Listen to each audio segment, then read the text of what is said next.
সকলোকে নমস্কাৰ জনাইছোঁ। মোৰ প্ৰথমটো ভিডিঅ'লৈ আপোনালোকক সকলোকে স্বাগতম জনাইছোঁ।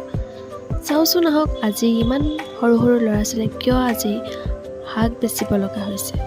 এয়া হৈছে বকতা টেকেৰিচিগা মধ্য ইংৰাজী বিদ্যালয়ৰ ছাত্ৰ ছাত্ৰীসকল। ইহঁতে আজি এখন বজাৰ পাতিছে, তাতে ইমান ধুনীয়া শাক পাচলি আনিছে, চবেই বিক্ৰী কৰিছে। ভাল লাগিছে ন, ইমান সৰু সৰু ল'ৰা ছোৱালীবোৰ ইমান আগ্ৰহেৰে ওলাই আহিছে, বিক্ৰীও হৈছে।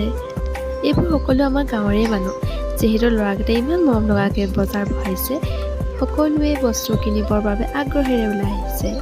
এয়া চাওকচোন, গাড়ী ৰখাই মানুহে বস্তু লৈ গৈছে, ইমানেই ভাল লগা এটা দৃশ্য আছিল।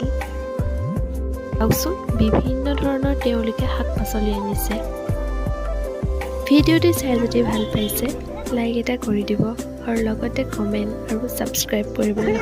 এইটোৱে আছিল আজি মোৰ প্ৰথমটো ভিডিঅ'। চাই কেনেকুৱা লাগিলে জনাবলৈ নাপাহৰিব। ধন্যবাদ।